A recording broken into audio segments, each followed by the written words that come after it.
សម្រាប់បងប្អូនដែលមានតម្រូវការប៊ូពាក់ធ្វើការប្រចាំថ្ងៃឬពាក់ចូលរួមកម្មវិធីផ្លូវការផ្សេងៗបងប្អូនអាចអញ្ជើញមកដល់ហាងផ្ទាល់ដកថាម៉លមានទីតាំងនៅលើផ្លូវ271ទល់មុខនឹងផ្សារហេងលីឬបងប្អូនទំនាក់ទំនងបញ្ជាទិញតាមរយៈការឆាតមកកាន់ Page ឬ Link Telegram បាទសម្រាប់បងប្អូនដែលត្រូវការប៊ូកែងខ្ពស់និងជាប្រភេទប៊ូស្បែកគោដែលមានគុណភាពល្អរួមជាមួយនឹងការបន្ថែមកម្ពស់នៅខាងក្នុងនេះបងប្អូនមានពីរជម្រើសគឺប៉ងកលកែងជើង2សង់ទីម៉ែត្រកន្លះជម្រើសមួយទៀតគឺ3សង់ទីម៉ែត្រកន្លះបងប្អូនប្រើមិនចាំបាច់ដេរធានាមិនហើបបាតពាក់យូរមិនរបកមិនបាក់ជាប្រភេទស្បែកគោដែលមានគុណភាពល្អនិងបាតកស៊ូល្អដើរលើការ៉ូមិនរអិល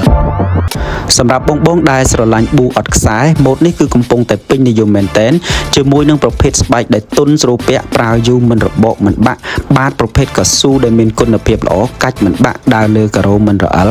ប៊ូម៉ូដនេះបងប្អូនក៏មានជម្រើសថែមប៉ុង2សង់ទីម៉ែត្រកន្លះនៅខាងក្នុងដើម្បីជួយលើកកម្ពស់និងដើម្បីការដើរឬឈរយូរកុំឲ្យឈឺជើងថ្ងៃនេះខ្ញុំសូមណែនាំប៊ូម៉ូដចងខ្សែបញ្ឆោត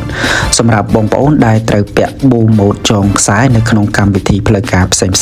ឬសម្រាប់បងប្អូនដែលនៅកន្លែងការងារតម្រូវឲ្យពាក់ប៊ូចងខ្សែបាទហើយសម្រាប់ប៊ូនេះធានាជូនបងប្អូនថាជាប្រភេទស្បែកគោសុទ្ធ 100% តែម្ដងស្បែកទន់ស្រួលពាក់មិនឈឺជើងបាទជាប្រភេទកស៊ូស្វិតមាំពាក់មិនបាក់មិនងើ